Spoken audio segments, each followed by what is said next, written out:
Hello बच्चों, कैसे हो? बढ़िया। आप बढ़िया तो मैं भी बढ़िया। तो देखो बच्चों, आज हमें क्या पढ़ाई करनी है।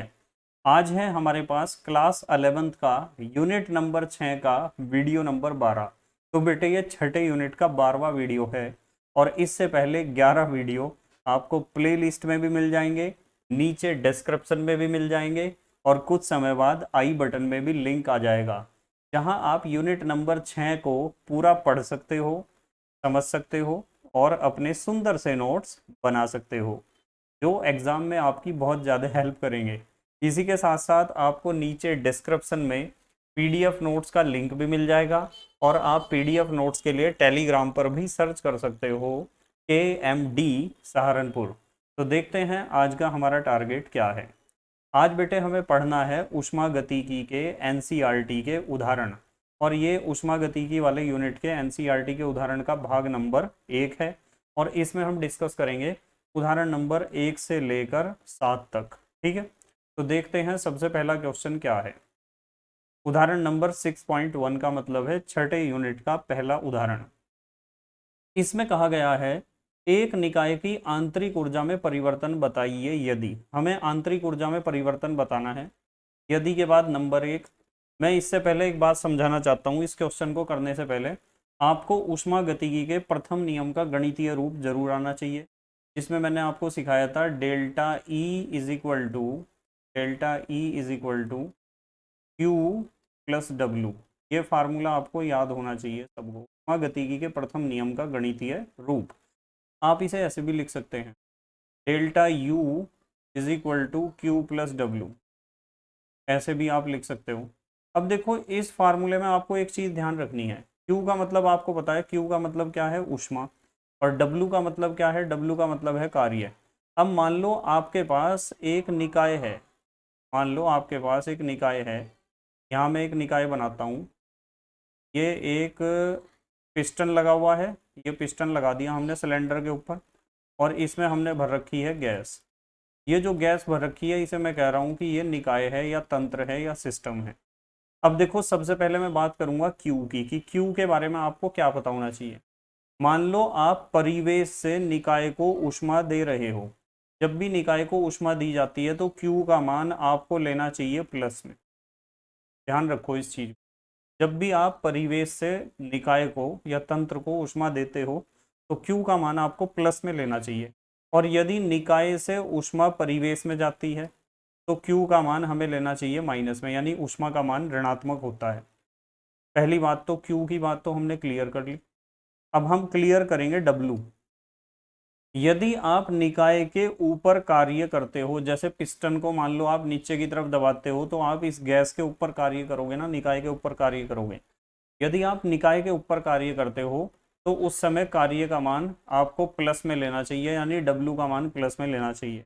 और यदि निकाय परिवेश के ऊपर कार्य करता है, जैसे कि गैस इस पिस्टन को मान लो ऊपर की तरफ उठा दे, तो निकाय यदि परिवेश के ऊपर कार्य करता है तो ऐसे कार्य को हम कहते हैं ऋणात्मक कार्य। तो डब्लू का मान हमें लेना चाहिए माइनस में। ठीक है, तो यदि ये चार बातें आपको समझ में आती हैं तो क्वेश्चन बड़ी आसानी से आप सॉल्व कर दोगे। मैंने आपको बताया कि यदि निकाय को आप ऊष्मा दे रहे हो तो क्यू का मान किस में होना चाहिए? प्लस में होना चाहिए। यदि आप निकाय से ऊष्मा ले रहे हो तो क्यू का मान माइनस में होना चाहिए। यदि आप निकाय के ऊपर कार्य कर रहे हो तो डब्लू का मान प्लस में होना चाहिए। और यदि निकाय आपके ऊपर यानी परिवेश के ऊपर कार्य कर रहा है तो डब्लू का मान माइनस में होना चाहिए। अच्छा, एक बात और बतानी है, वो भी सीख लो। मान लो आपके पास निकाय ऐसा है कि आप ना तो निकाय को ऊष्मा दे रहे हो, मतलब ना तो निकाय को ऊष्मा दे रहे हो और ना ही निकाय से ऊष्मा ले रहे हो। तो ऐसी स्थिति में आपको Q का मान 0 रखना है। जब निकाय और परिवेश के बीच ऊष्मा का आदान प्रदान बिल्कुल भी नहीं होता है तो ऐसी परिस्थिति में आपको Q का मान क्या रखना है? 0। ठीक है, और इसी तरीके से ना तो आप निकाय के ऊपर कार्य कर रहे हो, ना ही निकाय द्वारा कार्य किया जा रहा है परिवेश के ऊपर। तो ऐसी परिस्थिति में आपको डब्लू का मान यानी किया गया कार्य कितना लेना है? 0। तो तीन बातें तो मैंने आपको बताई ऊष्मा के बारे में, और तीन बातें बताई डब्लू के बारे में। यदि ये छह बातें आपको समझ में आती हैं तो क्वेश्चन बड़ी इजीली सॉल्व हो जाएगा। करें फिर, चलो देखते हैं क्वेश्चन क्या था। उदाहरण नंबर 6.1, एक निकाय की आंतरिक ऊर्जा में परिवर्तन बताइए यदि, पहला नंबर है देखो ध्यान से, यदि निकाय द्वारा परिवेश से ऊष्मा अवशोषित नहीं हो, मतलब ऊष्मा का आदान प्रदान नहीं होता है, और यदि ऊष्मा का आदान प्रदान नहीं होता है ना, तो पक्की बात है आपको Q के जगह क्या रखना पड़ेगा, 0 रखना पड़ेगा। पता है ना क्यों? क्योंकि आदान प्रदान ऊष्मा का नहीं हो रहा है।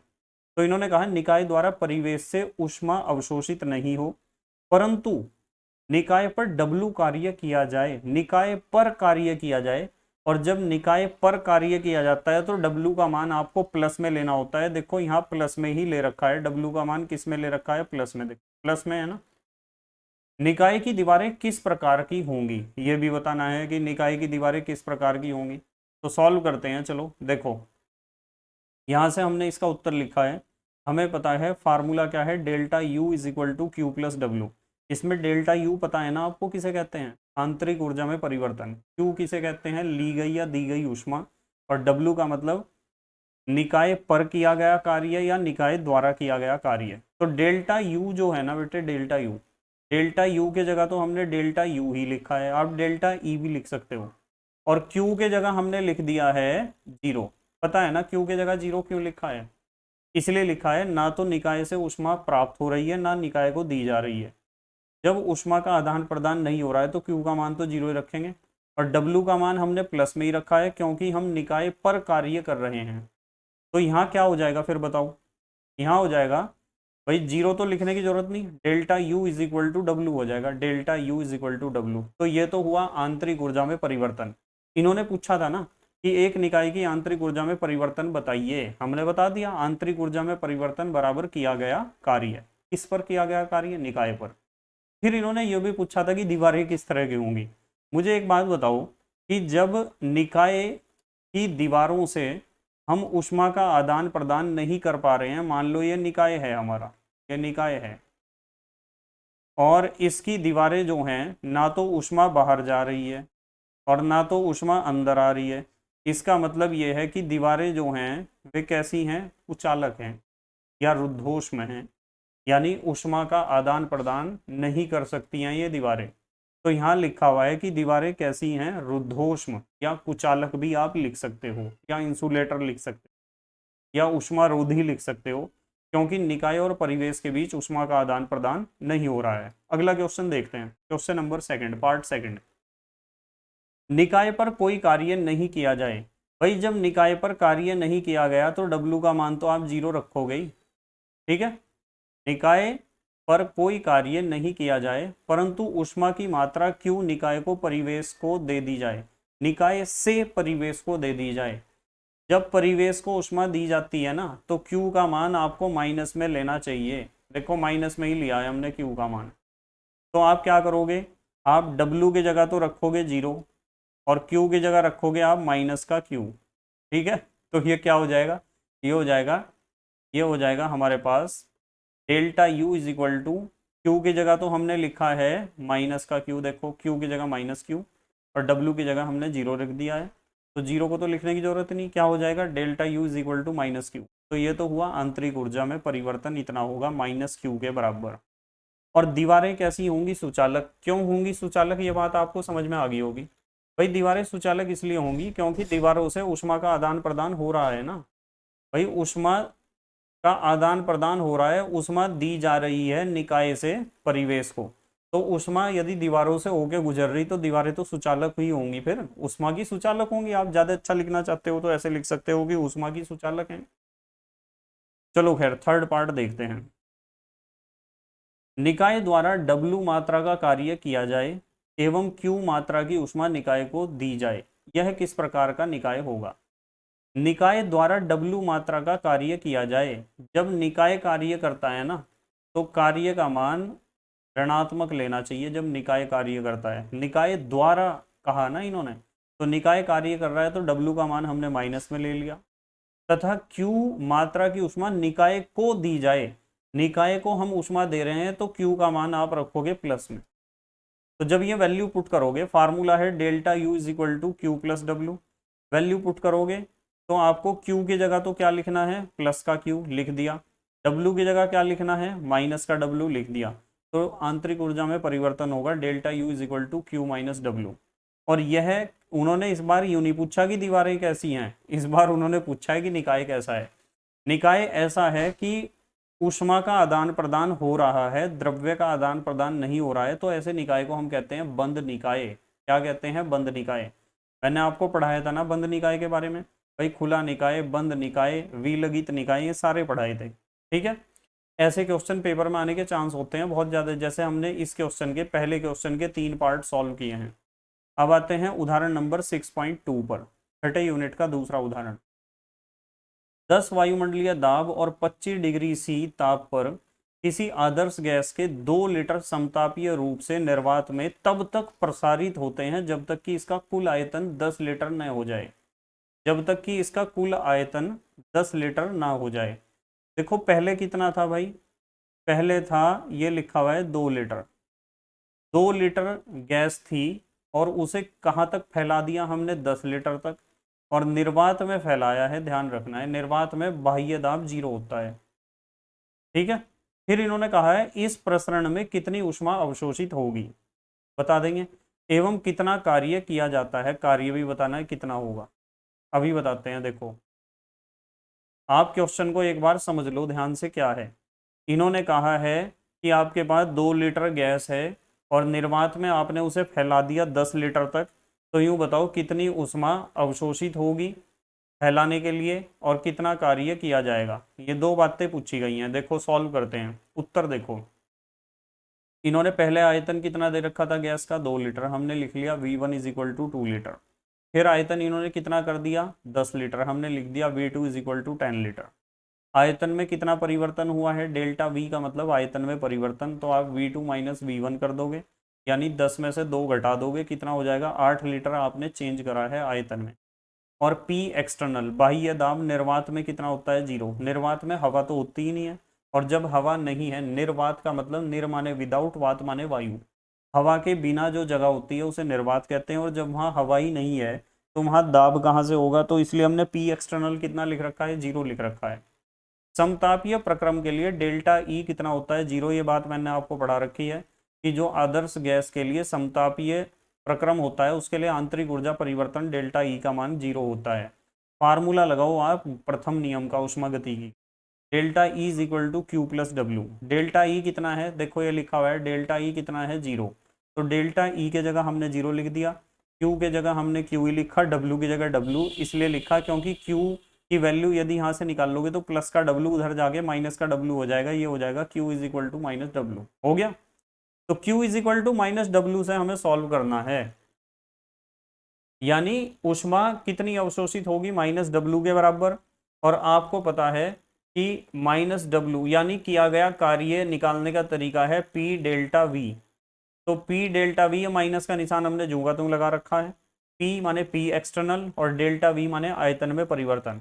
निर्वात में बाह्य दाब कितना होता है, 0, तो माइनस का निशान है 0। और आयतन में परिवर्तन कितना हुआ है, 8, तो 0 की 8 में गुणा करोगे तो 0 ही तो आएगा। इसका मतलब ऊष्मा अवशोषित भी नहीं होगी और कार्य भी नहीं होगा, ना तो कोई काम करना पड़ेगा ना ही कोई ऊष्मा अवशोषित होगी। बहुत बढ़िया क्वेश्चन है, इसे पक्का करके जाना है बिल्कुल एग्जाम में। ध्यान रखना एग्जाम में सबसे ज्यादा एनसीईआरटी के उदाहरण, पाठ्यनीति प्रश्न, अभ्यास प्रश्न ये पूछे जाते हैं सबसे ज्यादा। अब आते हैं उदाहरण नंबर 6.3 पर, यानी छठे यूनिट का तीसरा उदाहरण। यदि इसी प्रसरण में, इसी में ऊपर वाले प्रसार में, एक्सपेंशन कहते हैं, प्रसारण कह दो या प्रसरण कह दो, एक्सपेंशन। यदि इसी प्रसरण में भाई हमारे पास कितने लीटर गैस थी, 2 लीटर, हमने कितनी प्रसारित कर दी उसे, 10 लीटर तक। ठीक है, इसलिए कह रहे हैं बार बार प्रसरण या प्रसारण जो भी कुछ कह रहे हैं एक ही बात है, एक्सपेंशन कहते हैं इसे। यदि इसी प्रसरण में स्थिर बाह्य दाब 1 atm हो, यानी अब यह फैलाव जो है हम निर्वात में नहीं कर रहे हैं। जब हम निर्वात में नहीं करेंगे और 1 atm दाब पर करेंगे तो बिल्कुल ऐसा ही है जैसे हम मैदानी क्षेत्रों में करते हैं। 1 atm हो तो क्या होगा, तो पता क्या होगा, फार्मूला तो वही है, Q is equal to minus W, यही तो लगाया था हमने। देखो मैं याद करवाता हूँ आपको, देखो Q is equal to minus W, यहाँ कैपिटल Q है वहाँ स्मॉल q लिख दिया, इससे कोई फर्क नहीं पड़ता है, स्मॉल q लिख दो या कैपिटल Q, इससे कोई प्रभाव नहीं पड़ेगा। तो Q is equal to minus W, Q is equal to W निकालने का तरीका है P डेल्टा V, और हमने इस बार कहा है, क्या कहा है, देखो यहाँ दाब 1 ATM है तो P की जगह हमने 1 लिख दिया, और डेल्टा V हमें पता ही है आयतन में परिवर्तन कितना हुआ है 8 लीटर का, तो 1 अट्ठे 8, तो कितना हो जाएगा ऊष्मा परिवर्तन या ऊष्मा कितनी अवशोषित होगी, 8 लीटर एटमॉस्फेयर। ठीक है, आ गया ना समझ में। वहाँ 0 था, यहाँ 1 कर दिया हमने बाह्य दाब। देखो चलो उदाहरण नंबर 6.4, छठे यूनिट का चौथा उदाहरण। यदि उदाहरण 6.2 में, लो ये क्वेश्चन भी 6.2 पे ही आधारित है, यदि उदाहरण 6.2 में दिया गया प्रसरण उत्क्रमणीय रूप से होता हो तो क्या होगा। भाई उत्क्रमणीय रूप से यदि प्रसरण होता है तो क्या होगा, इसमें थोड़ा सा कमी है, ध्यान रख लेना आप।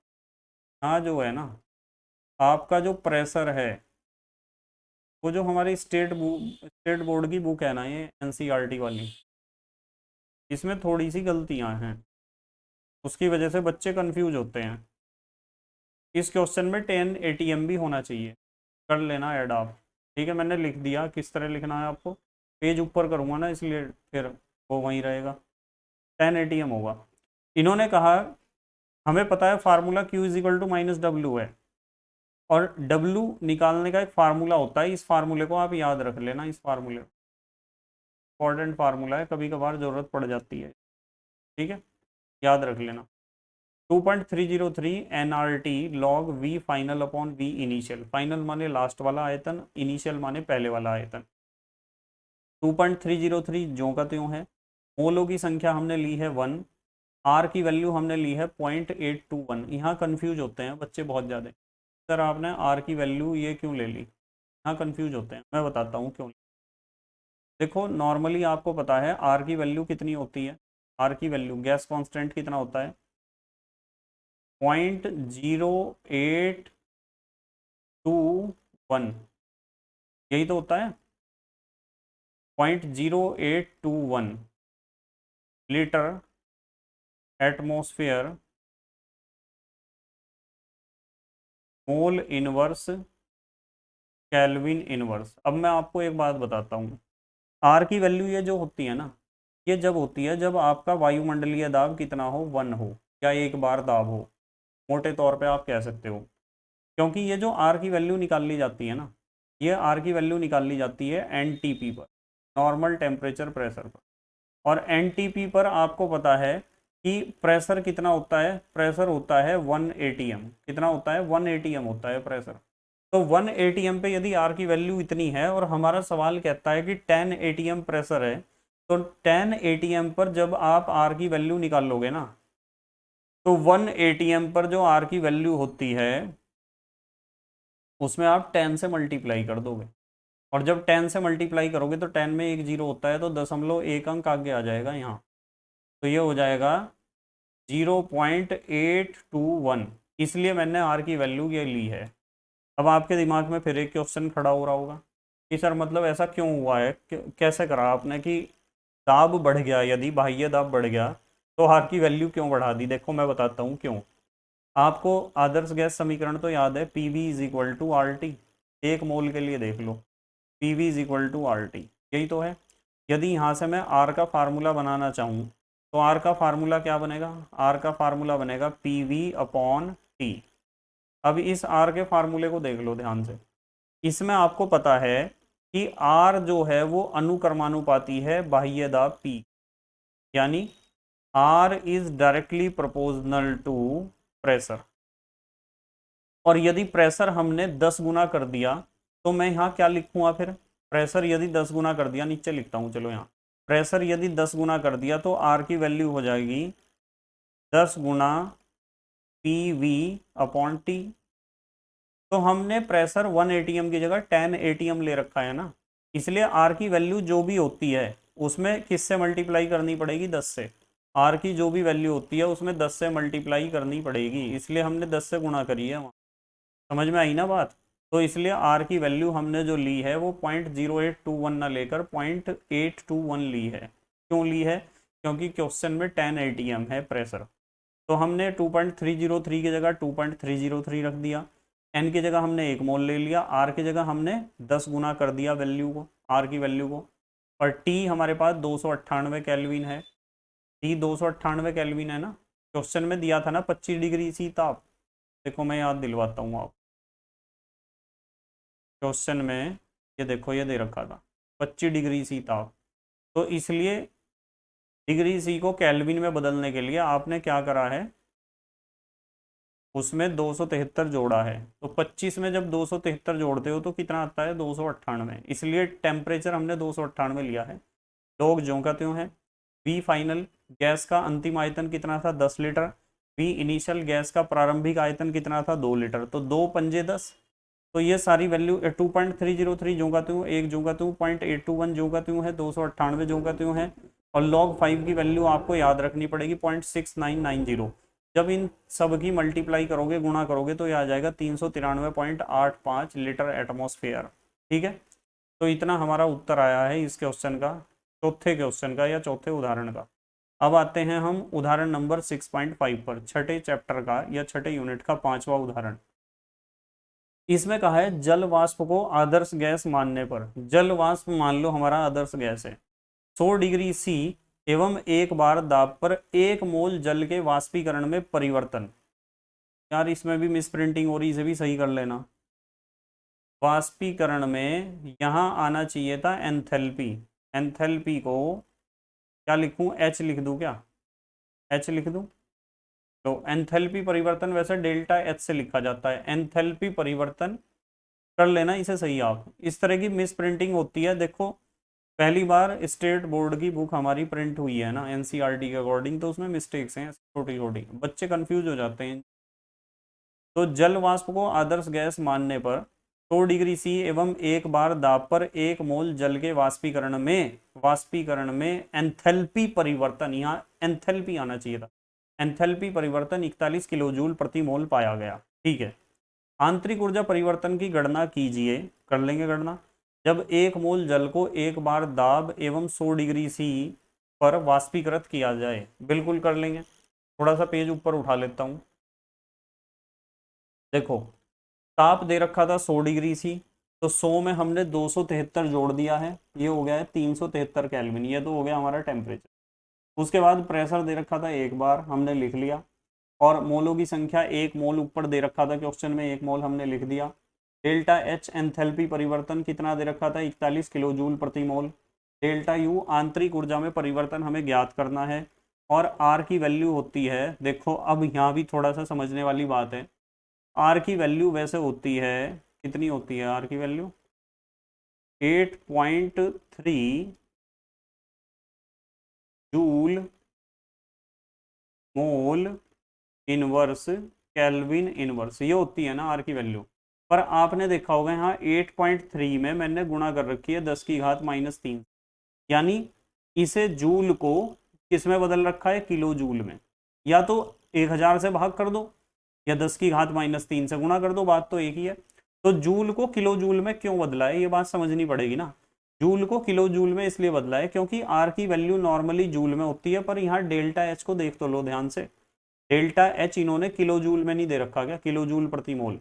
तो डेल्टा एच की वैल्यू किलो जूल में है, इसलिए आर की वैल्यू भी हमने जूल से किस में बदल ली, जूल से हमने किलो जूल में बदल ली। कैसे बदली, हमने 10 की घात -3 से गुणा करी है, या फिर यूं कह दो 1000 से भाग करी है। जब आप संख्या को 1000 से भाग कर देते हो ना, तो वो किलो में बदल जाती है, आपको पता है इस चीज। 1 किलोग्राम में 1000 ग्राम, 1 किलोमीटर में 1000 मीटर, तो किलो का मतलब होता है 1000। इसलिए हमने 10 की घात -3 से गुणा करी है। फार्मूला ये वाला बहुत इंपॉर्टेंट है, मैं बार बार आपको बता रहा हूँ, बहुत इंपॉर्टेंट फार्मूला है। इस फार्मूले को बिल्कुल याद रखना है आपको। Delta H is equal to delta U plus delta N R T, याद रखना है इस फार्मूले को। अब देखो क्या होगा, अब होगा ये कि यहाँ से डेल्टा यू की वैल्यू निकालनी है, तो ये पूरा हिस्सा जो है डेल्टा एन आर टी, ये प्लस वाला उधर जाके माइनस का हो जाएगा। देखो डेल्टा एच के पास जाके ये पूरा हिस्सा माइनस का हो चुका है। डेल्टा एच कितना दे रखा था, 41 किलो जूल प्रति मोल लिख दिया हमने। डेल्टा एन परिवर्तन कितना हुआ है, 1 मोल का। डेल्टा एन का मतलब 1 मोल का परिवर्तन हुआ है। ठीक है, 1 मोल पानी पूरा का पूरा किस में बदल गया है, वाष्प में बदल गया है। किस में बदल गया है, वाष्प में। वाष्पीकरण ही तो करना था। देखो मैं समझाता हूँ। ये है H2O लिक्विड और ये है H2O गैस, यही तो है। जब आपको डेल्टा एन जी निकालना हो ना गैस के मोलों की संख्या, तो N final minus N initial. यहाँ गैस के कितने मोल हैं, 1 मोल है, और यहाँ गैस का कितना मोल है, यहाँ तो गैस है ही नहीं, 0। तो इसका मतलब ये कितना आया, 1 आया। इसलिए हमने यहाँ डेल्टा एन की जगह क्या लिखा है, 1 लिखा है, इसलिए लिखा है इसकी जगह 1। ठीक है, चलो देखते हैं। तो 1 रख दिया, आर की वैल्यू 8.3 गुणा 10⁻³ क्यों रखी है, मैंने बता दिया आपको कि जूल को किलो जूल में हमने बदला है। टेम्परेचर 373 केल्विन, ये देखो यहाँ ऊपर टेम्परेचर 100 + 273 = 373। तो इनकी मल्टीप्लाई जब आप करोगे, इन तीनों की क्या, एक की तो मल्टीप्लाई करने की कोई आवश्यकता ही नहीं है। जब आप मल्टीप्लाई करोगे 8.3 × 10⁻³ और 373 की, तो ये आ जाएगा 3.096। 41 में से इसे घटाओगे तो इतने किलो जूल प्रति मोल या इतने किलो जूल मोल इनवर्स, ये आया है हमारा आंसर। ठीक है, ये वाला फार्मूला आपको याद रखना है, ध्यान रखना, एग्जाम में क्वेश्चन आ सकता है। चलो अगला क्वेश्चन देखते हैं, उदाहरण नंबर 6.6। इसमें कहा है निम्नलिखित समीकरण के अनुसार 1 ग्राम ग्रेफाइट को, ग्रेफाइट कार्बन का एक अपर रूप होता है, समीकरण ये दे रखी है। ग्रेफाइट ऑक्सीजन के साथ क्रिया कर रहा, CO2 बन गया, या यूं कह दो ग्रेफाइट को जला रहे हम, ग्रेफाइट का दहन कर रहे, एक ही बात है। निम्नलिखित समीकरण के अनुसार 1 ग्राम ग्रेफाइट को ऑक्सीजन की अधिकता में एक वायुमंडलीय दाब एवं 298 केल्विन पर बम कैलोरीमीटर में दहन करवाया जाता है। ठीक है, करवा देंगे। 1 ग्राम ग्रेफाइट को जलाना है आपको कैलोरीमीटर में।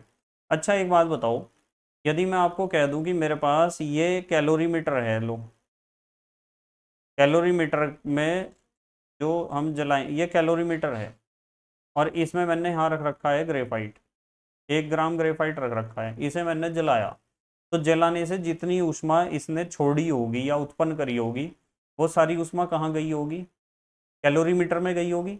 और जब ऊष्मा कैलोरीमीटर ने प्राप्त करी होगी तो कैलोरीमीटर का ताप बढ़ा होगा, गर्म हुआ होगा नहीं वो। तो हमें यूं देखना है कि कैलोरीमीटर कितना गर्म हुआ है, क्योंकि उसका ताप जितना बढ़ा है उससे हम निकाल सकते हैं कि उसने कितनी मात्रा में ऊष्मा प्राप्त की है। बस आपको यह ध्यान रखना है, ये चीज आपको पता होनी चाहिए मैंने क्या बनाया, कि कैलोरीमीटर को जो ऊष्मा प्राप्त होगी वो वहां से प्राप्त होगी जब कार्बन जलेगा ना, जब कार्बन का दहन होगा। देखो, निम्नलिखित समीकरण के अनुसार 1 ग्राम ग्रेफाइट को ऑक्सीजन की अधिकता में एक वायुमंडलीय दाब एवं 298 केल्विन पर बम कैलोरीमीटर में दहन करवाया गया। ठीक है, 1 ग्राम ग्रेफाइट को जला रहे हम कैलोरीमीटर में, कार्बन यानी ग्रेफाइट प्लस ऑक्सीजन = CO2। ठीक है, अभिक्रिया के दौरान ताप 298 केल्विन से 299 केल्विन तक बढ़ता है। देखो टेम्परेचर 298 से कितना हो गया, 299, यानी कैलोरीमीटर का टेम्परेचर 1 केल्विन बढ़ा है, 298 299 हुआ ना, 1 केल्विन बढ़ा है टेम्परेचर। ध्यान रखना कैलोरीमीटर जो है जिसमें आप ग्रेफाइट को जला रहे, उसका टेम्परेचर बढ़ा है 1 केल्विन।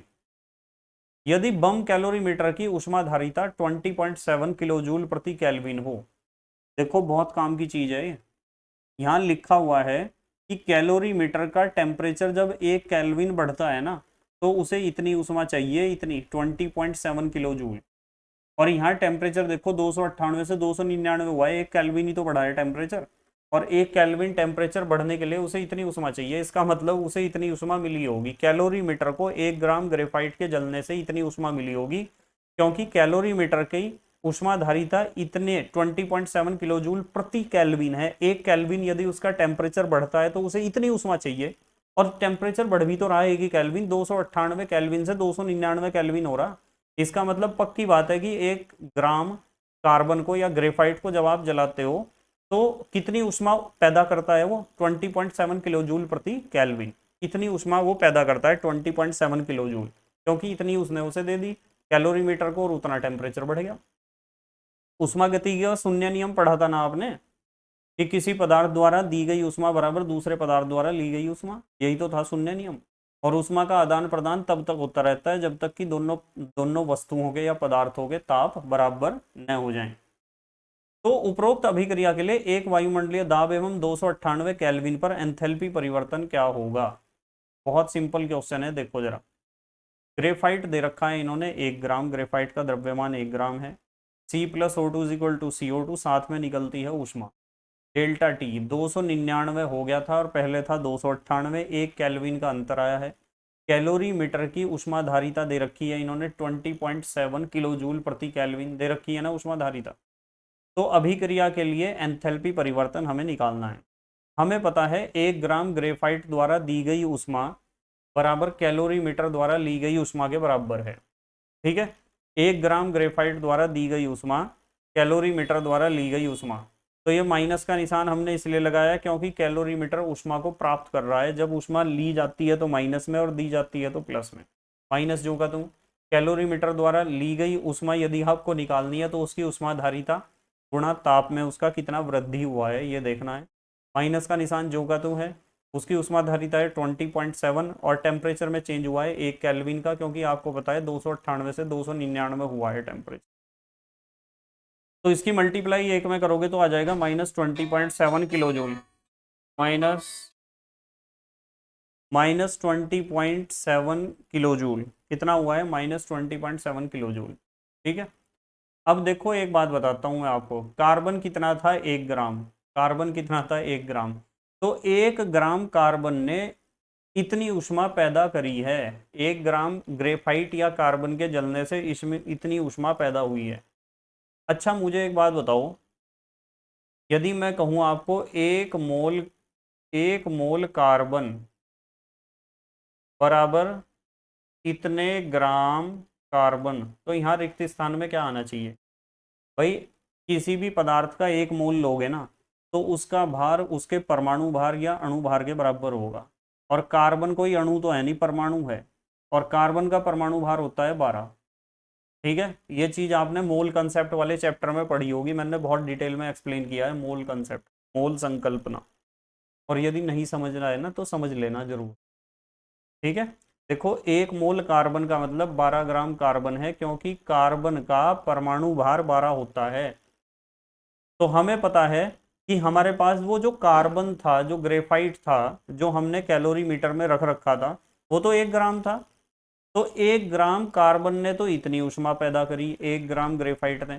तो 1 मोल कार्बन यानी 12 ग्राम कार्बन। 1 मोल कार्बन यानी 12 ग्राम कार्बन। भाई 1 ग्राम ने इतनी ऊष्मा पैदा करी है, तो 12 ग्राम कार्बन द्वारा दी गई ऊष्मा कितनी होगी? ये इस ऊष्मा को जो 1 ग्राम ने दी है, इसे कितने से गुणा करनी पड़ेगी? 12 से। और 12 से गुणा करोगे तो ये वैल्यू आ जाएगी -2.48 गुणा 10⁻², इतने किलो जूल प्रति मोल। तो इतनी ऊष्मा परिवर्तन हमें देखने को मिलेगा। और हमें इसका मात्रक किलो जूल प्रति मोल बताना था, मोल। तो प्रति मोल के कारण मैंने यहाँ लिखा है 1 मोल कार्बन, और 1 मोल कार्बन का मतलब भी लिखा है 12 ग्राम कार्बन। 12 ग्राम कार्बन कितनी ऊष्मा देगा? 1 ग्राम कार्बन ने जितनी ऊष्मा दी है उसे 12 से गुणा कर दो, तो इतने किलो जूल प्रति मोल हमारे पास आया है, और यही एंथैल्पी परिवर्तन है। चलो 7वां क्वेश्चन देखते हैं, ध्यान से देखो जरा। उदाहरण नंबर 6.7। एक ताल से निकला तैराक। ताल किसे कहते हैं? तालाब को। तालाब, ताल का मतलब तालाब। ठीक है, एक ताल से निकला तैराक करीब 18 ग्राम पानी की परत से ढका है। भाई 18 ग्राम पानी का मतलब 1 मोल पानी होता है। 18 ग्राम पानी का मतलब 1 मोल पानी। देखो कैसे, यदि आपको मोलों की संख्या निकालनी है ना, मोलों की संख्या, नंबर ऑफ मोल्स, तो आप निकाल सकते हो भार बटे अणुभार से। और कितने ग्राम पानी है? 18 ग्राम। तो भार की जगह तो मैंने 18 लिख दिया। और अणुभार, भाई पानी का अणुभार तो निकाल सकते हो आप, कैसे निकलेगा बताओ? दो तो हैं हाइड्रोजन, और हाइड्रोजन का परमाणु भार होता है 1, प्लस 1 है ऑक्सीजन, ऑक्सीजन का परमाणु भार होता है 16। तो 2 एकम 2 प्लस 16, 16 और 2 कितने हो गए? 18। इसका मतलब अणुभार कितना होता है जल का? 18। और 18 एकम 18, इसका मतलब मोलों की संख्या कितनी आई है? 1। तो 18 ग्राम पानी का मतलब 1 मोल पानी है, ध्यान रखना। 18 ग्राम पानी उसके शरीर पर चिपका हुआ है। भाई जब आप तालाब में से, नदी में से, नहर में से, स्विमिंग पूल में से, या आप बाथरूम में से कहीं से भी नहा कर आओगे तो आपके शरीर पे पानी तो रहेगा ही, पानी में भीगे तो रहोगे ही ना आप। ऐसा थोड़ा ही है कि आप निकले बाहर और पानी सारा गायब, ऐसा तो नहीं होने का। आप टॉवल से पूछते हो ना उस पानी को, उसने पूछा नहीं है, सारा पानी उसके बॉडी पे ही चिपका हुआ है। और वो पानी कितना है, 18 ग्राम। कितना है, 18 ग्राम। और 18 ग्राम पानी का मतलब 1 मोल पानी है। एक ताल से निकला तैराक कभी करीब 18 ग्राम पानी की परत से ढका है, यानी 1 मोल पानी से ढका हुआ है या भीगा हुआ है, यूं कह दो, ये ज्यादा आसान लगेगा। इस पानी को 298 केल्विन पर वाष्पित होने के लिए कितनी उष्मा की आवश्यकता होगी, बता देंगे हम एकदम कितनी उष्मा की आवश्यकता होगी। 298 केल्विन पर वाष्पीकरण की आंतरिक ऊर्जा की गणना कीजिए, बता देंगे। जल के लिए 298 केल्विन पर वाष्पीकरण की एंथैल्पी दे रखी है 44.01 किलो जूल प्रति मोल। देखो, 1 मोल प्रति मोल लिखा है ना, मोल इनवर्स। 1 मोल पानी को उड़ने के लिए इतने किलो जूल उष्मा चाहिए, और उसके शरीर पे यार इतने 1 मोल ही तो पानी है, तो इतनी उष्मा की जरूरत पड़ेगी उड़ने के लिए। सवाल की लैंग्वेज ऐसी बना दी कि बच्चे डर जाते हैं क्वेश्चन से। देखो कितना आसान सवाल है भाई। जल का भार, कितना जल है, 18 ग्राम। मोलों की संख्या निकालनी है तो भार बटे अणुभार से आप मोलों की संख्या निकाल सकते हो। भार कितना है, 18। 18 ग्राम ही तो था पानी जो उसके शरीर पे चिपका हुआ था। और जल का अणुभार भी 18 होता है, मैंने अभी आपको निकाल के दिखाया, 18 ही कम 18, तो मोलों की संख्या आ गई 1। और उन्होंने वाष्पीकरण, वेपोराइजेशन एंथैल्पी दे रखा है, मानक वाष्पीकरण ऊष्मा दे रखी है जल के लिए। ठीक है, मानक वाष्पीकरण एंथैल्पी कह दो चलो। कितनी दे रखी है, 44.01 किलो जूल प्रति मोल। ठीक है, यहाँ देखो फिर दोबारा से उसी बात को बताता हूँ, ये किलो जूल प्रति मोल है, तो आर का वैल्यू 8.314 नहीं लिया हमने, उसमें 10 की घात -3 से गुणा इसलिए की है, या फिर 1000 से भाग इसलिए की है क्योंकि ये वैल्यू किलो जूल में थी, इसे भी किलो जूल में बदलने के लिए हमने यहाँ ऐसा किया है। ठीक है, पहला पॉइंट, पहला पॉइंट देखो क्या है।